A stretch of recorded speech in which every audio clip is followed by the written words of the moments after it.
All right, since this is the first night, I'm going to give you just a very brief introduction. And first of all, I do want to thank Pastor Alter and the church for inviting me. And I thank you church members for coming out tonight, and especially some visitors that I've met. The hospitality and generosity that's been extended to me already since I've been here is much more than I deserve. Now, I have 3 lectures for you. Tonight it's going to be the prehistory of the King James Bible. Tomorrow night, the Bishop's Bible and its relationship to the King James Bible. And then Lecture 3, the 1611 King James Bible and its editions. I hope you can make all 3 lectures. Lecture 2 will build on Lecture 1, and then Lecture 3 will build on Lecture 1 and 2. Now, many things have been written down through the years about how the King James Bible has tremendously influenced English language and English literature. I'm not going to talk about that. There are books on that. Many things were written in the 20th century about why the King James Bible is superior to modern versions. And I believe that it is, but that's not what I'm going to talk about. There's all kinds of books on that. Much was written about the history of the King James Bible leading up to the 400th anniversary in 2011. There were a lot of new books that came out. But if you look at all the histories of the English Bible that have been written over the years, they naturally devote much of their space to the history of the King James Bible. My focus, I believe, is unique. And that's because I've spent the last 25 years researching and writing on the history and text of the King James Bible, based not on what people say in their books, but on my study of all the primary source material, and then, of course, the secondary source material as well. So my focus is on the history of the King James Bible that you won't find in the typical Bible history book. And my focus is also different because it's from a Bible-believing perspective, not a critical perspective. Amen. Now, I've also written 3 books on the King James Bible, and they're out there on the book table. And I brought some of my other books as well. There are descriptions of the books on the back cover. And the books are also discounted, cheaper than you can buy them from my own website. Now, the lectures are based on primary sources. What they are, and then what they tell us. And I invite you to stay after the lecture. That's just the first part of it tonight. Because I'll have on display in the other room over there facsimile editions and copies of old Bibles and manuscripts that relate to the history of the King James Bible. And that display will change each night depending on what I talk about. So I have 3 goals. Number 1, I want to give you an understanding of the true history of the King James Bible. Number 2, I want to correct misconceptions and misinformation about the history of the King James Bible. Some of it even from Bible believers. And then 3, I want to help you to better appreciate the Bible you hold in your hands. All right, so let's get started. I'm excited. Now, Lecture 1 is going to cover King James and the Throne of England, the Church of England, the Hampton Court Conference, the Hebrew Bible, Erasmus of Rotterdam, the editions of the Greek New Testament, William Tyndale, the Tyndale New Testament, Miles Coverdale, the Coverdale Bible, the Matthew Bible, the Great Bible, the Whittingham New Testament, and the Geneva Bible. Notice, first of all, the wording on the title page of the first edition of the King James Bible. Newly translated out of the original tongues and with the former translations diligently compared and revised by His Majesty's special commandment. So here's the title page of the first edition of the King James Bible. The title's the Holy Bible, not the King James Version or the King James Bible. And I'll talk more about the title in a few minutes. I'll also talk about the images on the title page in Lecture 3. Now, notice the title includes the name of the printer, that's Robert Barker, and the date, 1611. But note especially three things. The original tongues, that be Greek and Hebrew. The former translations, that's the English translations before the King James Version. And then also His Majesty. And of course, that's King James. The King James Bible was equally a translation and a revision. You can't understand the history of the King James Bible without knowing something about the history of the Hebrew and Greek texts that underlie it, and especially the history of the early English Bibles that preceded it, upon which it was based. But first, let's look at King James. He lived 1566 to 1625. He was crowned King James I of England in 1603. He was educated, he wrote several books, he was Protestant, and he was theologically minded. He was a firm believer in the divine right of kings and the episcopal government of the Church of England. He had 7 children, but only 2 lived to adulthood.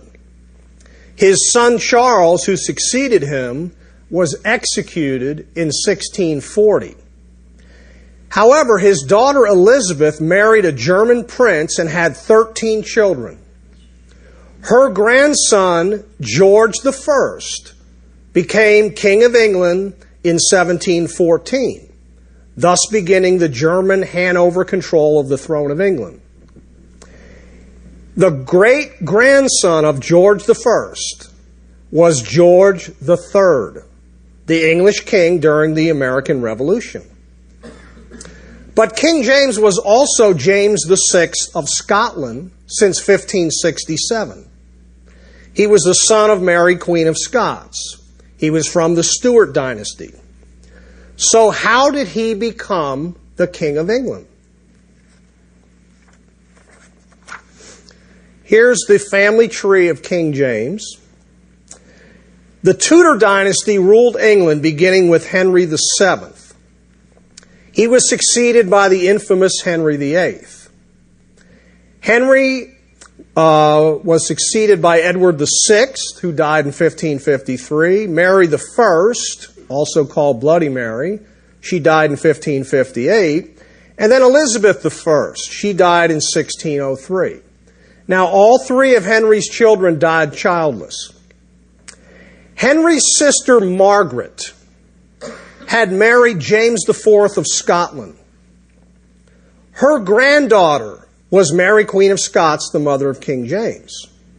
But then by her second husband, her grandson was Henry, the father of King James.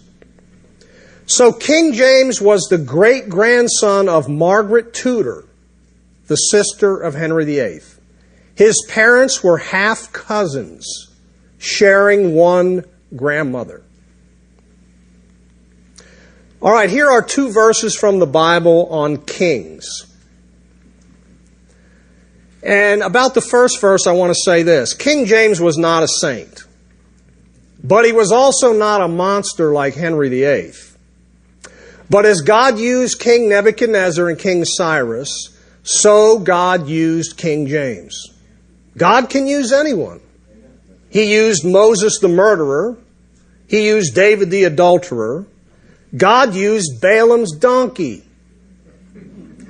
And you know what? God can use you if you'll let Him. So the case for the King James Bible does not depend on King James himself. Now, of the second verse, I want to say this. King James had no hand in translating the Bible. There's no record of him saying anything about the King James Bible after it was published. But his sanctioning of the translation that bears his name lent authority to it. For 200 years it was referred to as King James's Bible. But it was also referred to as early as 1620 as the Authorized Version. So I will use interchangeably throughout these lectures, Authorized Version, King James Version, and King James Bible. All right, here's Henry VIII, 1491 to 1547. Why look at Henry VIII? He's the most important figure in English church history. You can't understand the history of the King James Bible without knowing a little of English church history. So, England, like most of Europe at this time, was a Catholic country. In 1521, the Pope titled Henry Defender of the Faith. The Protestant Reformation, though, was taking place in Europe. You had Luther in Germany, and you had Zwingli in Switzerland. But in England, in 1534, you had what was called the Act of Supremacy. This is when Henry VIII broke with the Pope, not over doctrine, but because he wanted a divorce from the first of his 6 wives. Now, in the Act of Supremacy, Parliament recognized Henry as the supreme head of the Church of England. And that relationship continues to this day. Queen Elizabeth is the head of the Church of England, or the Anglican Church. In the United States, it's called the Episcopal Church. Now, Episcopal refers to government by bishops. Let me say 2 important things about that. In the New Testament, bishop, pastor, elder all refer to the same office. There's nothing higher. Below is the office of a deacon.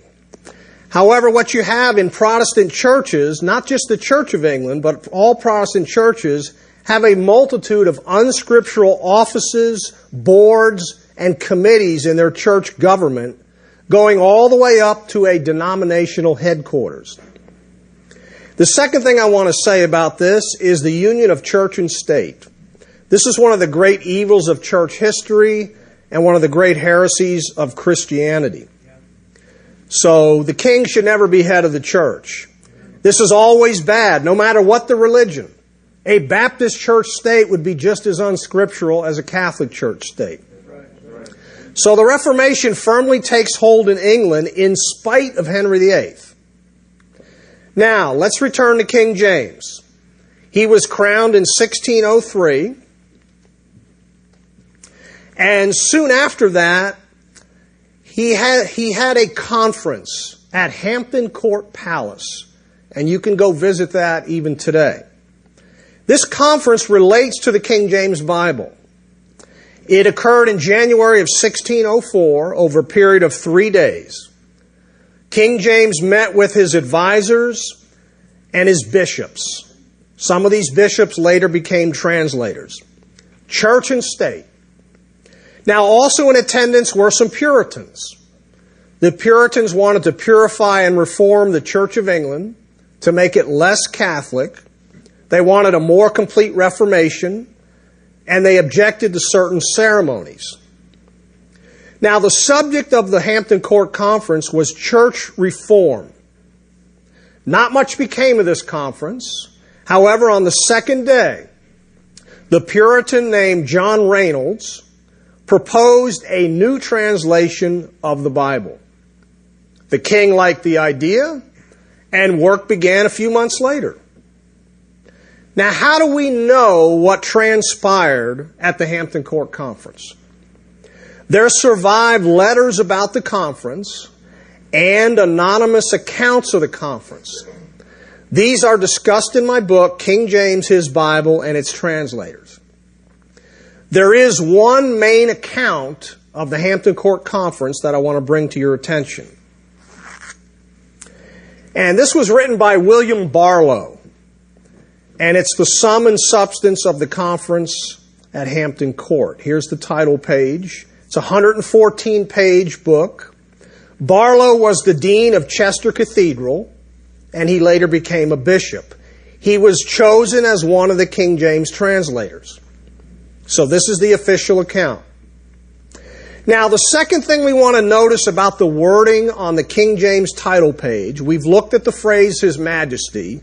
The second thing we want to notice is the reference to the original tongues.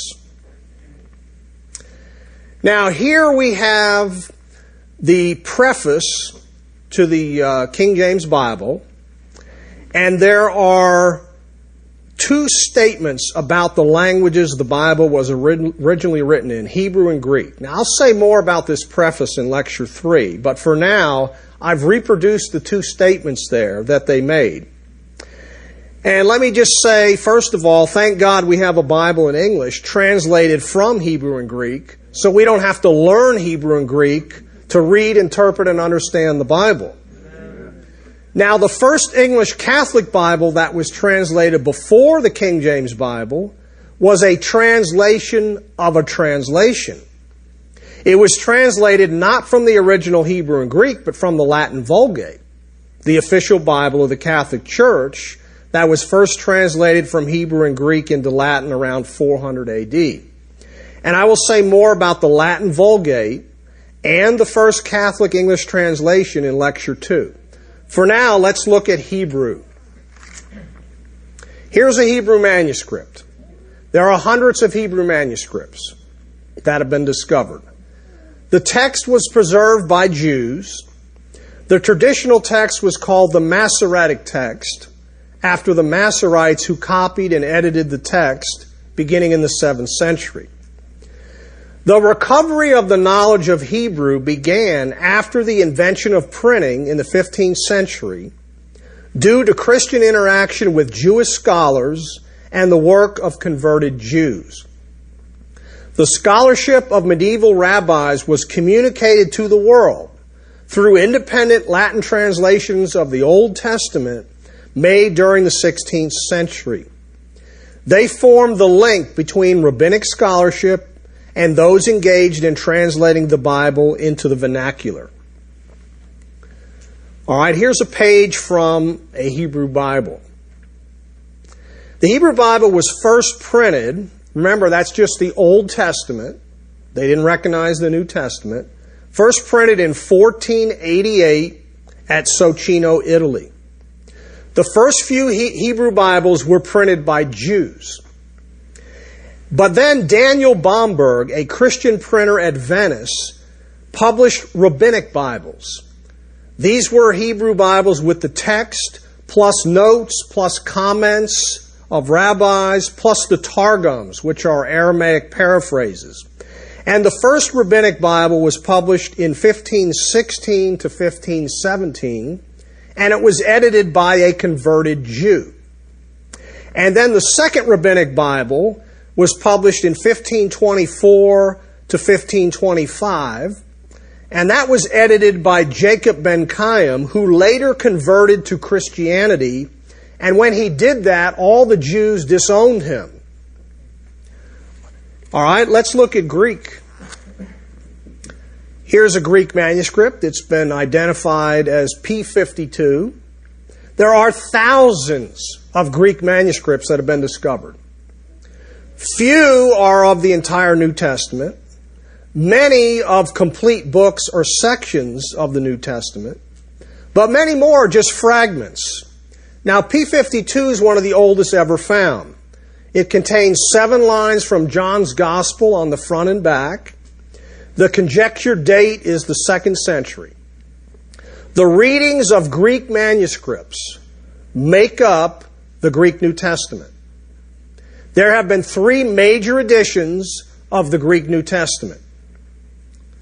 Now, the recovery of the knowledge of Greek began during negotiations between the Eastern and Western Catholic churches, between the Council of Lyons in 1274 and the Council of Florence in 1439, and also after the invention of printing and after the migration of Greek scholars and manuscripts to the West after the collapse of the Byzantine Empire in the 15th century. So, Erasmus, Stephanus, and Beza. Let's look first of all at Erasmus.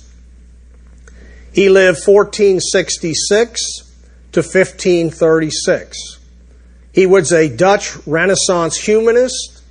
He was a Catholic reformer, a social critic, a classical scholar, and one of the most prolific writers in history.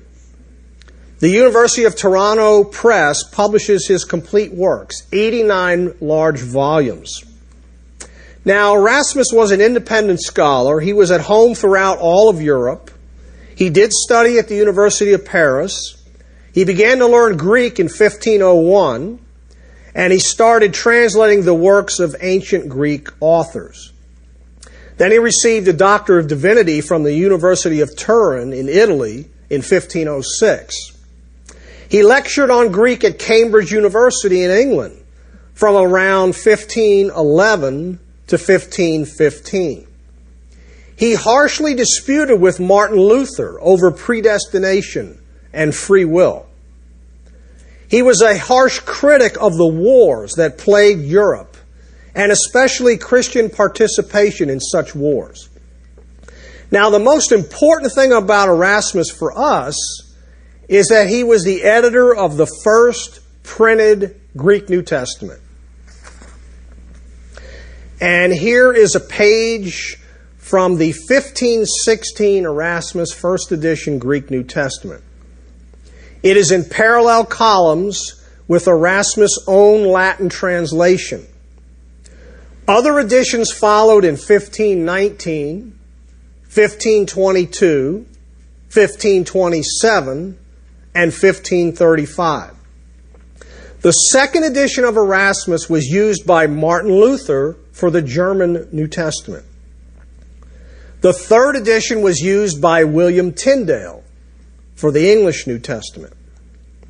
The fourth edition added the Latin Vulgate in a third column. So Erasmus got the ball rolling, so to speak. By the end of the 16th century, there were about 100 editions of the Greek New Testament. And most of the countries in Europe had the Bible in their own language. All right, then we have Robert Stephanus, 1503 to 1559.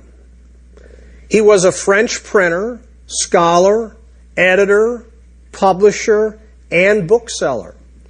He was from a family of French printers. He resided in Paris.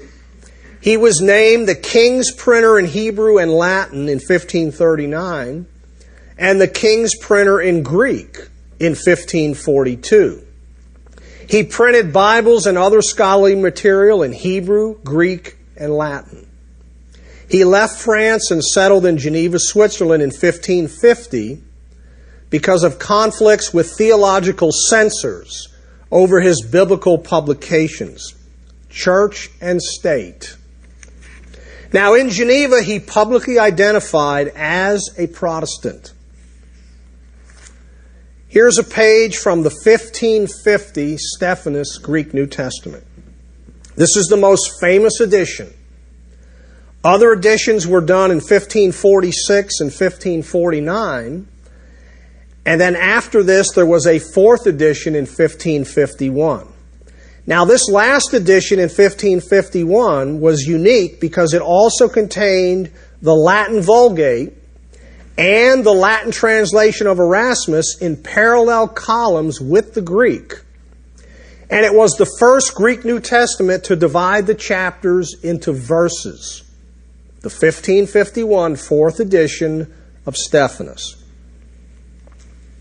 All right, next we have Theodore Beza, 1519 to 1605.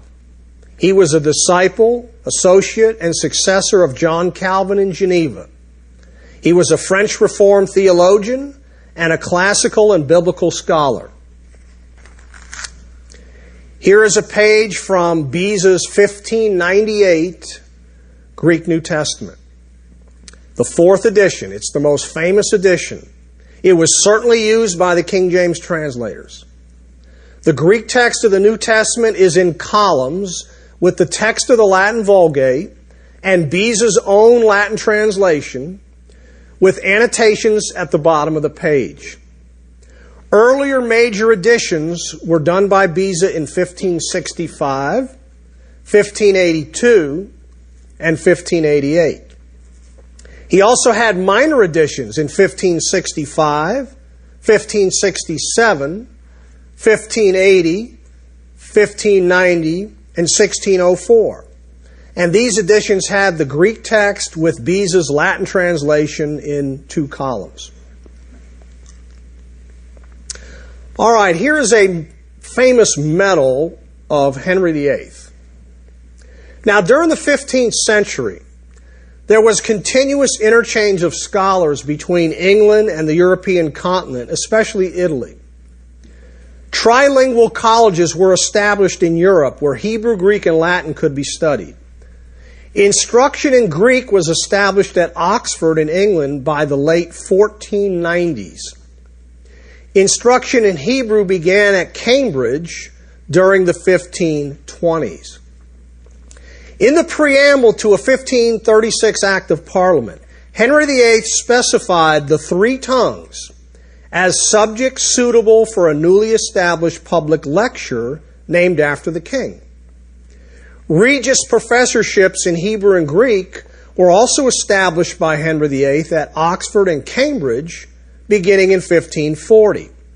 Now I'll say more about Oxford and Cambridge universities in Lecture 3. In 1545, for the 10th anniversary of his becoming the head of the Church of England, Henry VIII struck a commemorative medal inscribed in Hebrew, Greek, and Latin. And this medal proclaimed him to be defender of the faith and under Christ, supreme head of the Church of England and Ireland. An Italian scholar who visited England in 1551 wrote that the rich caused their sons and daughters to learn Latin, Greek, and Hebrew. The cathedral church schools of Canterbury and York began to offer the three languages in the 1540s. Queen Elizabeth was reputed to know Hebrew, Greek, and Latin in addition to English and French. Now, the third thing we want to notice about the wording on the King James title page is the reference to the former translations.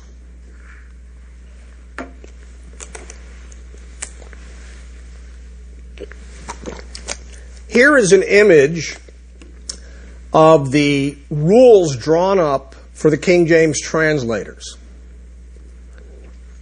There's a list of 15 rules, and I'll say more about these rules in Lecture 3. But for now, I want you to notice two rules, Rule 1 and Rule 14. Rule 1, the ordinary Bible read in the church, commonly called the Bishop's Bible, to be followed, and as little altered as the truth of the original will permit. And then if you notice Rule 14, it mentions other versions beside the Bishop's Bible. So the King James Bible was based primarily on the Bishop's Bible, and then the earlier English Bibles of Tyndale, Coverdale, Matthew, the Great Bible, which was printed by Whitchurch, that's why it's called Whitchurch's Bible, and also the Geneva Bible. Now here's a statement from the King James translator's preface about Bibles. There are actually 4 statements in the translator's preface about the earlier English Bibles.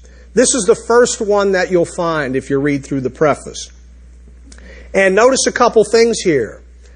They say, a good one better. Well, that's a reference to the Bishop's Bible, Rule 1. And then they say, out of many good ones. Well, that's a reference to the English Bibles before the Bishop's Bible. That would be Rule 14. Now, in another place in their preface, the translators say that the worst translation of ours is far better than their authentic Vulgate. And that is a reference to the Catholic Latin Vulgate. So let's begin with William Tyndale. William Tyndale lived 1494 to 1536. He is the father of the English Bible. He was educated at Oxford. He knew 7 or 8 languages. He preached. He worked as a tutor. He disputed with ignorant clergymen. He did some non-biblical translating. He had a famous encounter with a learned man in which he said, I defy the Pope and all his laws. If God spare my life, ere many years, I will cause a boy that driveth the plow shall know more of the Scripture than thou dost. Tyndale said he was moved to translate the New Testament because of those who drive people from the knowledge of the Scripture. Wonder who that was a reference to. Now in London in 1523, Tyndale tried to get the Bishop of London. His name was Cuthbert Tunstall. Remember that name, it's going to come up later. He tried to get that bishop to aid him in his translation efforts, but he was denied. So Tyndale spent a year in London studying, and then he left England and never returned. He went to Germany. So here's a map of Germany. Tyndale left England for Germany in 1524. He is thought to have gone first to Hamburg in northern Germany. He did go to Cologne, Germany in 1525. And when he was there, he began to print the first English New Testament. He had to flee suddenly in the middle of the printing to avoid arrest by the Cologne authorities. He went down the Rhine River below Mainz to the city of Worms, and he started all over again. His complete New Testament was published at Worms in 1526. All right, here is an image of what's called Tyndale's Cologne fragment. There is one copy of Tyndale's Cologne fragment that is known to exist. It was not discovered until 1834. It is now in the British Library. It has no title page. It contains the prologue, 14 pages, a table of contents, and then the text of Matthew that ends abruptly at chapter 22, verse 12. That's as far as he got done on the printing. It has marginal notes and cross-references. All right, here is an image of the Tyndale 1526 New Testament title page. This is the New Testament that he actually finished and published in 1526. It is the first complete New Testament in English translated from the Greek. It was small in size. It was smuggled down the Rhine River into English ports. It was prohibited in England. There were public burnings. Bishop Tunstall bought up copies to burn them. Only 3 copies remain. One is incomplete. Another is missing the title page. It was bought by the British Library in 1994 for over £1 million. However, a third complete copy was discovered in 1996. And that's why we can see this title page. It's from that third complete copy. It was discovered in Germany, 1996. All right, here is a page from Tyndale's 1526 New Testament. There's no prologue this time. There's no marginal notes. The New Testament ends with an epilogue of 3 pages and a list of printing errors, which is also 3 pages. All right, here's a map of Belgium. Tyndale resided in Antwerp, in modern-day Belgium, from 1528 to 1535. Belgium had succeeded from the Netherlands in 1830. Antwerp was a prosperous and cosmopolitan center of commerce, culture, and intellectual inquiry. While there, Tyndale wrote several books and worked on Bible translation. He translated the Pentateuch in 1530, the book of Jonah in 1531, and the books of Joshua through 2 Chronicles. However, those were never published. Tyndale then revised his New Testament in 1534 and slightly revised his New Testament again in 1535. Here is the title page of Tyndale's 1534 New Testament. It has his name on the title page, and it also says, diligently corrected. It was printed in Antwerp. It is superior to the 1526 first edition. This New Testament by Tyndale, 1534, is the basis of all future English New Testaments, including the King James Bible. All right, here's a page from Tyndale's 1534 New Testament. His New Testament contains 2 prefaces, marginal notes, and cross-references. It has prologues to most books of the New Testament, and it has an appendix with translation of 40 Old Testament passages. All right, here are the title pages of a couple Tyndale modern spelling editions that I want to bring to your attention. Exact but modern spelling editions of Tyndale's 1534 New Testament and portions of the Old Testament that he translated have been edited by Tyndale scholar David Daniel. He is author of the definitive biography of Tyndale, and he's the founder of the Tyndale Society. These were published by Yale University Press, the New Testament in 1989, and the Old Testament in 1992.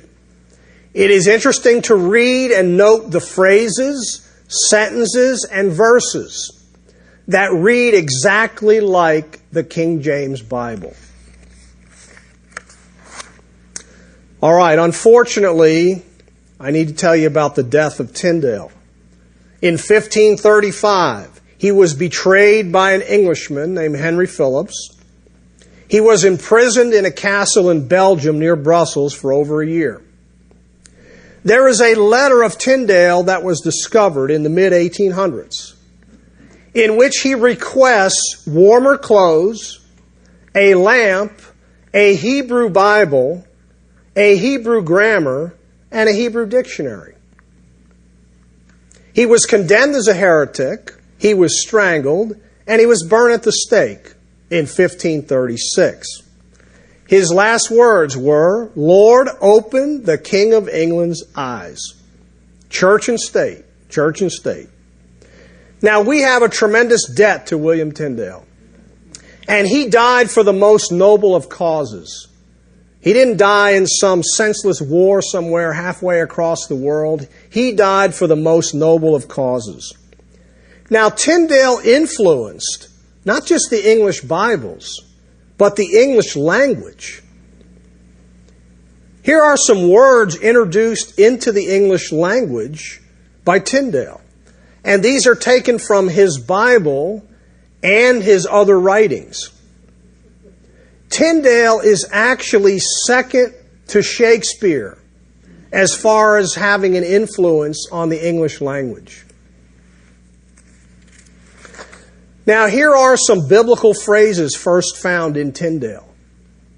Many familiar phrases from the Authorized Version first appear in Tyndale. All right, let's move to Coverdale. Here's the title page of the Coverdale Bible, and the date would be 1535.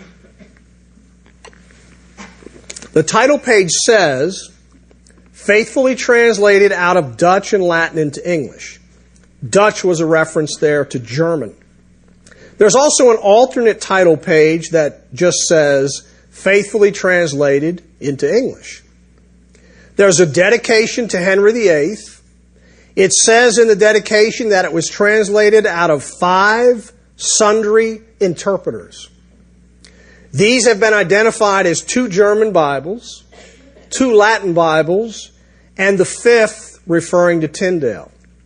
The title page shows Henry VIII distributing God's words and the gospel to the clergy and nobility.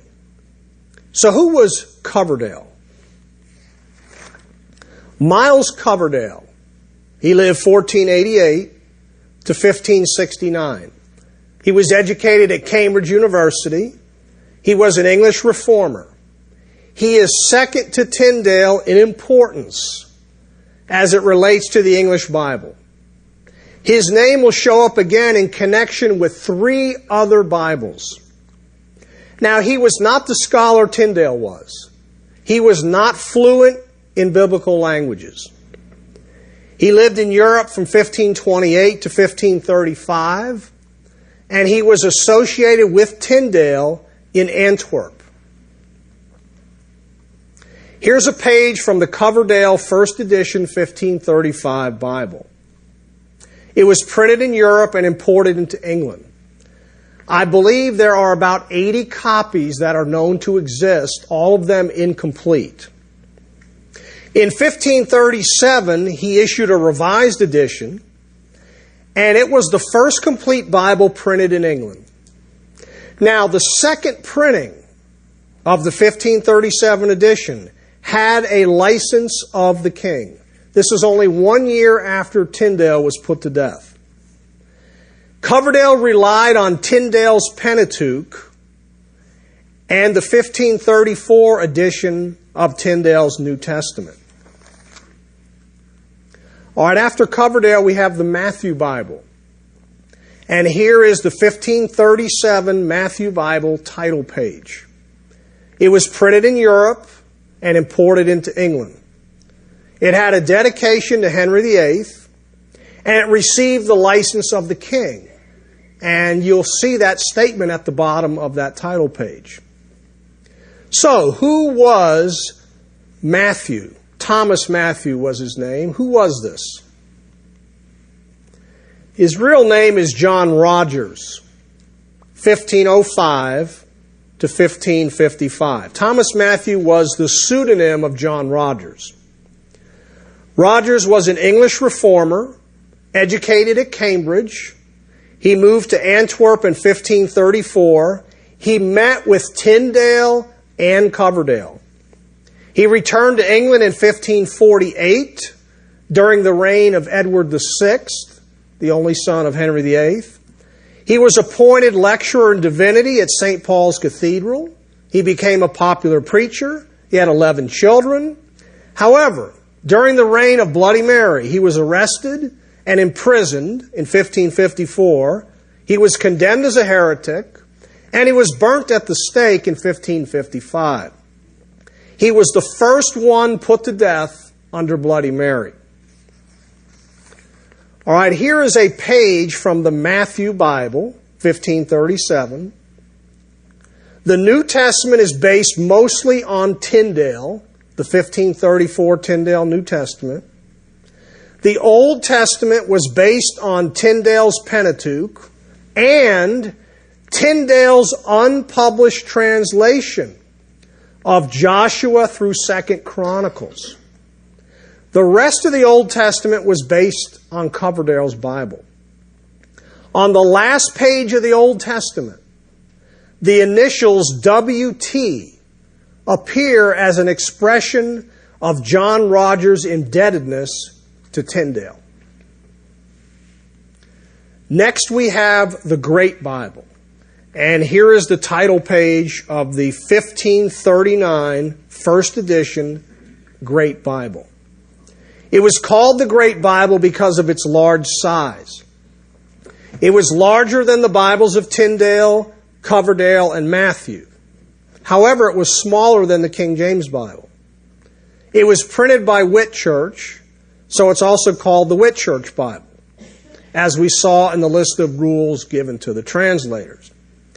The title page contains an elaborate woodcut of Henry VIII, giving copies of the Bible to Thomas Cromwell and Thomas Cranmer. And then another image of Cromwell and Cranmer giving the Bible to the clergy and the nobility, church and state. All right, here's Thomas Cromwell, 1485 to 1540. He was Henry VIII's principal secretary and chief minister.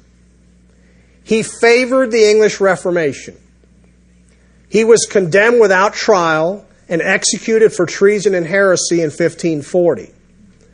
After Cromwell's fall from grace, his coat of arms on the title page of the Great Bible was removed, leaving just a small blank circle. All right, here's Thomas Cranmer, 1489 to 1556. He was the Archbishop of Canterbury from 1533 to 1555. Now let me explain what that means. The Church of England was divided into two provinces with two archbishops. The northern province was at York, and the larger southern province was at Canterbury. The Archbishop of Canterbury is the supreme archbishop and the leader of the Church of England. He has secular and spiritual duties and plays a role in coronations, church and state. Now, an archbishop is not scriptural. Christ is called the shepherd and bishop of our souls, 1 Peter 2:25. An archbishop would be above Christ. Christ is also called the chief shepherd, 1 Peter 5:4. Now, Cranmer did favor the English Reformation. During the reign of Bloody Mary, he was tried for treason and heresy and burned at the stake. The Great Bible was sometimes called Cranmer's Bible because he wrote the preface that appeared in all editions but the first. All right, so here once again is the Great Bible title page, 1539. There were 3 more editions in 1540, and then 3 more editions in 1541. The 4th and 6th editions mention the role of 2 bishops in preparing the editions. One of them is Cuthbert Tunstall, who earlier had bought up copies of Tyndale's New Testament to burn them. The 4th and 6th edition title pages also say that they are the Bible in English of the largest and greatest volume, authorized and appointed by the commandment of our most redoubted Prince and Sovereign Lord, King Henry VIII. References to the second royal injunctions of 1538. That's what that is. It's a reference to the second royal injunctions, which admonish the clergy to set up in their churches one book of the whole Bible of the largest volume in English. The Great Bible is the first authorized Bible in the sense that it was done under the auspices of the English Church. Here's a page from the Great Bible, first edition, 1539.